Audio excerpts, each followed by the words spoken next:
নমস্কার, আপনারা দেখছেন কড়া খবর। এখন কড়া খবরে দেখুন, রাজ্যে বিধানসভা নির্বাচনের আগে দ্রুত এসআইআরের নামে লক্ষ লক্ষ মানুষের ভোটাধিকার হরণের বিরুদ্ধে সুপ্রিম কোর্টে মামলা লড়ছেন এসআইআর বঞ্চিত ভোটার ঐক্যমঞ্চ।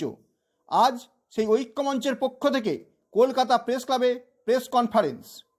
রাজ্যে চলছে এসআইআরের কাজ, যা এখনও পর্যন্ত সম্পূর্ণ করে উঠতে পারেনি নির্বাচন কমিশন। কিন্তু ইতিমধ্যেই নির্বাচন কমিশন প্রায় 91 লক্ষ ভোটারের নাম ভোটার তালিকা থেকে সংশোধনের নামে বাদ দিয়ে দিয়েছে। যদিও এর মধ্যে বাদ পড়া 27 লক্ষ ভোটারের নাম কেন বাদ পড়েছে সেই নিয়ে ইতিমধ্যেই সুপ্রিম কোর্টে মামলা করেছে এসআইআর বঞ্চিত ভোটার ঐক্যমঞ্চ। ঐক্যমঞ্চের পক্ষ থেকে মামলাকারী রাজু ঘোষ আজ এসআইআরের বিরুদ্ধে যে সমস্ত আইনজীবী সুপ্রিম কোর্ট ও হাইকোর্টে মামলায় অংশগ্রহণ করেছেন এবং যাদের নাম ভোটার তালিকা থেকে সামান্য অজুহাতে বাদ দিয়ে দেওয়া হয়েছে, তাদের নিয়ে কলকাতা প্রেস ক্লাবে এক প্রেস কনফারেন্স করেন, যেখানে উপস্থিত ছিলেন মামলাকারী রাজু ঘোষ সহ সুপ্রিম কোর্টে এই মামলার ঐক্যমঞ্চের প্রধান আইনজীবী অরিন্দম দাস সহ অন্যান্য আইনজীবীরা। রাজুবাবুর একটাই দাবি, সামান্য ভুলের কারণে রাজ্যে কেন 27 লক্ষ মানুষের নাম ভোটার তালিকা থেকে সরিয়ে দেওয়া হলো এবং তাদের ভোটাধিকার হরণ করা হলো। সুপ্রিম কোর্টের রায় থাকা সত্ত্বেও কেন এখনও পর্যন্ত ট্রাইব্যুনাল কাজ শুরু করলো না? কেন 27 লক্ষের মধ্যে 63% হিন্দু এবং 24% মুসলিম ও বাকি অন্যান্য সম্প্রদায়ভুক্ত মানুষ? সম্প্রতি সুপ্রিম কোর্টে এই মামলা চলছে, যেখানে প্রাথমিকভাবে জয়লাভ করেছে এসআইআর বঞ্চিত ভোটার ঐক্যমঞ্চ। এখন কড়া খবরে শুনুন আজ সাংবাদিক সম্মেলনে কি জানালেন এসআইআর বঞ্চিত ভোটার ঐক্যমঞ্চের মূল মামলাকারী রাজু ঘোষ। এসআইআর যে সমস্ত নামগুলো ভোটার তালিকা থেকে বাদ গেছে, এই মানুষগুলোকে নিয়ে বিভিন্ন সামাজিক সংগঠন দ্বারা, বিভিন্ন এনজিও দ্বারা একটা ঐক্য মঞ্চ গঠন করা হয়েছে। পশ্চিমবঙ্গে প্রচুর এনজিও, অন্তত প্রায় 80টা এনজিও মিলে আমরা সারা বাংলা জুড়ে এই যে আমাদের ঐক্য মঞ্চ সেটাকে আমরা গঠন করেছি। এখানে আমাদের এনজিওর প্রতিনিধিরা রয়েছে, দেবাশিস দা রয়েছেন, মাজেদা দিদি রয়েছেন, আমাদের মমতাজ রয়েছেন, অনেকে রয়েছে।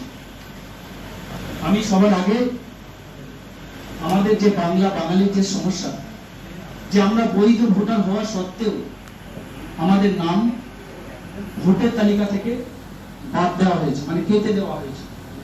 আমরা নাকি ভারতীয় নই।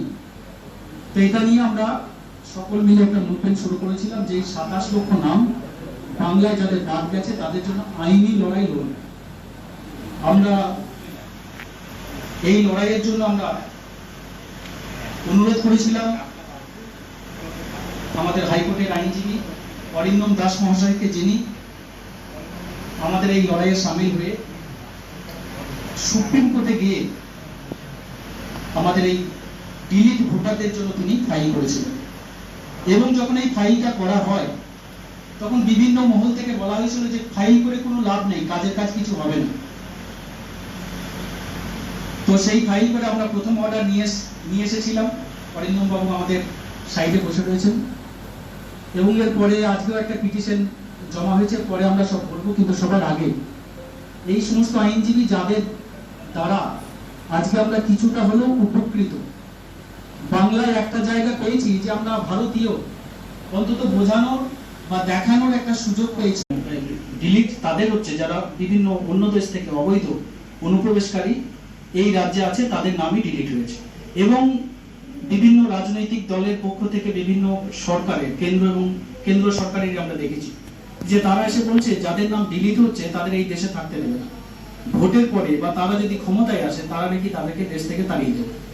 এবং তারা সকলেই রোহিঙ্গা বা বাংলাদেশি বিভিন্ন রকম তকমা দেওয়া হচ্ছে। কিন্তু আজকে এখানে যারা রয়েছেন আমাদের সবাই ডিলিট ভোটার। একটা লোক না বাংলাদেশ বা অন্য দেশ, কোথাও কোনো কানেকশন নেই, তারা সবাই স্থানীয় এই দেশীয় ভারতীয়। বিভিন্ন নামের ভুলের কারণে তাদের নাম আজকে ডিলিট হয়েছে। আমার পরিবারের নামও ডিলিট হয়েছে, আমার ভাইয়ের নাম, আমার ভাইয়ের বোর নাম, মায়ের নাম ডিলিট হয়েছে। এই মামলাটা করার আরেকটা আমার উদ্দেশ্য ছিল, যখন বারবার বলছিল ওরা যে মানে আমরা ইনডিরেক্টলি বুঝতে পারছিলাম যে মুসলিমদের নাম তারা নাকি বেশি কাটে। কিন্তু ইলেকশন কমিশন অফ ইন্ডিয়া যে তথ্য, যে টোটাল নাম তারা বাদ দিয়েছে, মানে জল খাবার, দুপুরে খাবার, রাত্রি খাবার, একটা বিশেষ রাজনৈতিক দলের তথ্য অনুযায়ী বিভিন্ন খাবারের হিসাব করে যেটা দেখা যাচ্ছে যে নামটা বাদ গেছে তার প্রায় 64% হিন্দুর নাম বাদ গেছে।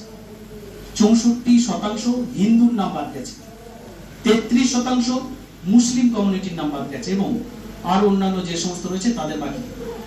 তার মানে বিষয়টা এরকম নয় অনুপ্রবেশকারী বা রোহিঙ্গা নয়, বিষয়টা হচ্ছে বেছে বেছে নির্দিষ্ট একটি কোনো একটা রাজনৈতিক দলের সমর্থকদের এখানে টার্গেট করে তাদের নামগুলো বাদ দেওয়া হয়েছে।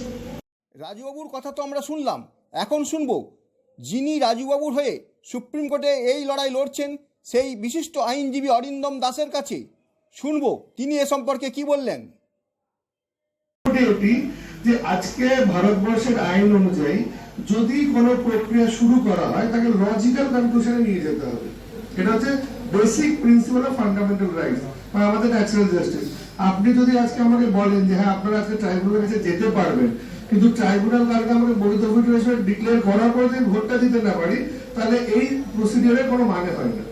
সুপ্রিম কোর্টের যে একটা সুপ্রিম পাওয়ার আছে কমপ্লিট জাস্টিস, আর্টিকেল 142, যেটা সুপ্রিম কোর্ট এখানে লাগু করেছে।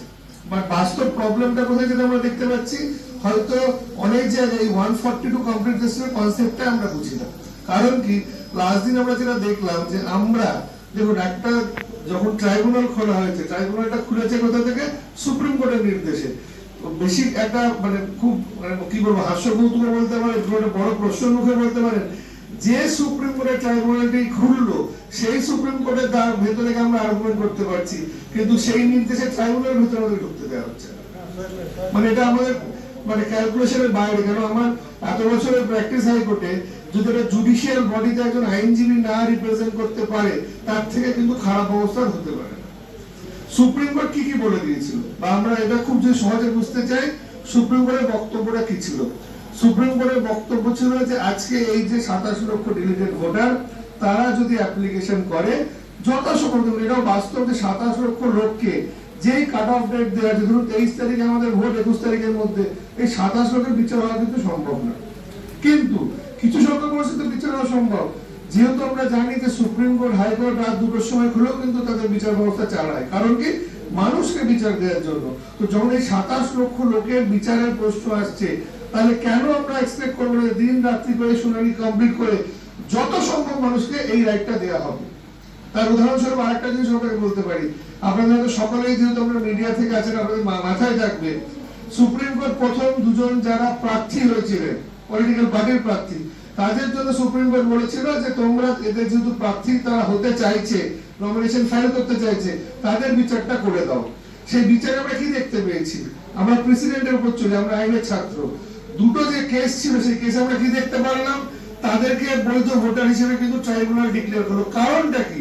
কারণটা হচ্ছে এই যে ইলেকশন কমিশন অফ ইন্ডিয়া, তারা তাদের ডিলিটের সপক্ষে কোনো কাগজ দাখিল করতে পারেনি ট্রাইব্যুনালে। মানে আপনি ডিলিট করে ফেলেছেন নাম, কিন্তু এই যে দুজন যার এখন অব্দি ট্রাইব্যুনালে হেয়ারিং হয়েছে এবং অর্ডার পাবলিক হয়েছে, সেখানে আমরা কি দেখতে পেলাম? এই যে দুজন ব্যক্তি যারা কোন একটা পলিটিক্যাল পার্টির আজকে ক্যান্ডিডেট হয়েছিল বলে সুপ্রিম কোর্ট বলেছিল, কিন্তু তাদের যদি অর্ডারটা আপনারা দেখেন, যদি পাবলিক ডোমেইনে অ্যাভেলেবল, সেখানে কি দেখা যাচ্ছে যে তাদের নাম কেন ডিলিট করা হয়েছিল, ইলেকশন কমিশন অফ ইন্ডিয়া সেই বক্তব্যটা ট্রাইব্যুনালের সামনে প্লেস করতে পারেনি। সেই কারণে ট্রাইব্যুনাল তাদেরকে বৈধ ভোটার হিসেবে ডিক্লেয়ার করেছে। সেই জন্য আমরা প্রথম কি দাবি করেছিলাম, যে যে মানুষ আজকে ট্রাইব্যুনালের কাছে তাদের আবেদন করছে 48 ঘন্টার মধ্যে প্রথম শুনানি করতে হবে। কারণ কি, যদি প্রথম 48 ঘন্টার শুনানিতে এই একই কারণ দেখা যায় যে ইলেকশন কমিশন তার সপক্ষে, কেন আজকে নাম ডিলিট হলো কাগজ দেখাতেই পারছে না, তাহলে তো সেই ভোটে ভোট দিতেই পারবে। তো এইটা আমাদের প্রথম দাবি ছিল। আমরা সেকেন্ড দাবি কি করেছিলাম, আমরা জানি যে আজকে ট্রাইব্যুনালটি জোকাকে ফরমেশন করা হয়েছে, মানে জোকার একটা ইনস্টিটিউটে। আজকে কলকাতার আমরা বলুন তো কতটা বড় জোকা যায়, বা জোকার ওদিকে আমরা গেছি কোনো কাজ ছাড়া। আজকে জলপাইগুড়ি, কুচবিহার, আলিপুরদুয়ারের মানুষকে যে আজকে এসে জোকায় বিচার চাইতে হয়, তাহলে সেটা খুব দুঃখের জিনিস। কারণ অরিন্দম বাবুর পর আমরা শুনবো আর এক আইনজীবী যিনি রাজুবাবুর হয়ে হাইকোর্টে এই মামলা লড়ছেন, তার কথা। আলোচনা হয়েছে, নির্বাচন কমিশন বলেছেন যে কোন কোন ধরনের মানুষদের যাদের ক্ষেত্রে কিছু ভুল বা ত্রুটি পাওয়া গেছে তাদেরকে নোটিশ করা হবে। এই নোটিশের মধ্যে যে কিছু ক্লাসিফিকেশন ওনারা ব্যবহার করেছিলেন, কিছু ম্যাপ, কিছু আনম্যাপ, যাদের সাথে বাবা মায়ের বয়সের তারতম্য আছে, 15 বছরের নিচে কিংবা 50 বছরের বেশি, এবং যারা দাদুর সাথে লিঙ্ক করেছেন, দাদু কিংবা দিদার সাথে লিঙ্ক করেছেন, তাদের যাদের বয়সের তারতম্য 40 বছরের কম, এবং তার সাথেও নামের মিসম্যাচ, বাবা মায়ের নামের মিসম্যাচ, এবং যাদের 6 প্রজিবল, যাদের 6 জনের বেশি একজনের সাথে নামের লিঙ্ক করা হয়েছে, তাদেরকে নোটিশ দেওয়া হয়েছে। এই নোটিশ দেওয়ার পরে তারা এইআরও কাছে আবেদন এইআরও কাছে অ্যাপিয়ার করেছে। এইআরও সাহেবরা বিভিন্ন ক্ষেত্রে আমরা যেটা দেখলাম, এই আপিল ফাইল করার যে প্রসিডিওর, এই প্রক্রিয়ার মাধ্যমে আমরা বিভিন্ন যারা বঞ্চিত যারা ভোটাধিকার থেকে বঞ্চিত তাদের মুখ থেকে, এবং আমি নিজে পার্সোনালি এই জিনিস প্রত্যক্ষ করেছি যে বিভিন্ন জায়গায় এইআরও সাহেবরা অধিকাংশ ক্ষেত্রে ডকুমেন্টস গ্রহণ করেনি, পর্যাপ্ত ডকুমেন্টস গ্রহণ করেনি। এই কথা বলে তাদেরকে যে সফটওয়্যার কিংবা যে ওয়েবসাইটে ডকুমেন্টস আপলোড করতে দেওয়ার কথা বলা হয়েছিল, সেই সমস্ত জায়গায় শুধুমাত্র একটি ডকুমেন্টস আপলোড করা যাবে। সেই কারণে অধিকাংশ মানুষের কাছ থেকে একটি করে ডকুমেন্টসই গ্রহণ করা হয়েছে। অধিকাংশ ডকুমেন্টস যেগুলো তার ইনোসেন্স কিংবা তার ভোটাধিকারের সপক্ষে সাবস্টেন্সিয়েট করতে পারে, সেই সমস্ত ডকুমেন্টস গ্রহণ করা হয়নি। পরবর্তী ক্ষেত্রে 20 ফেব্রুয়ারি সুপ্রিম কোর্টের নির্দেশের বেসিসে যারা আন্ডার অ্যাডজুডিকেশন হলেন, তাদেরগুলো এই আন্ডার অ্যাডজুডিকেশনের যে ফাইলগুলো, যে মানুষগুলোর নাম আন্ডার অ্যাডজুডিকেশনে গেল, তাদের নাম তাদের যে ইনোসেন্স কিংবা তাদের ভোটাধিকার থাকবে কি থাকবে না, এই জিনিসটা বিচার প্রক্রিয়া এবং বিচারকদের মাধ্যমে করার কথা বলা হলো।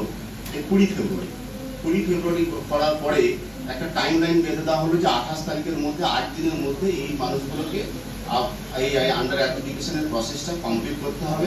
বাই দ্যাট টাইম এটা মনে রাখতে হবে যে সেই সময়ে দাঁড়িয়ে প্রায় 1 কোটি লোকের কাছাকাছি 1 কোটি লোকের কাছাকাছি নাম এইখানে এই আন্ডার অ্যাডজুডিকেশনের প্রসেসে ছিল। আপনি কি আপনার খবর সরাসরি সম্প্রচার করতে চান অথবা আপনার এলাকার খবর দেখাতে চান? তাহলে যোগাযোগ করুন কৃষ্ণপ্রসাদ পাত্র, ফোন নম্বর 8622800252 অথবা 8282860856 এই নাম্বারে, অথবা অর্জুন সেন CPRO, ফোন নম্বর 9433138840 এই নাম্বারে।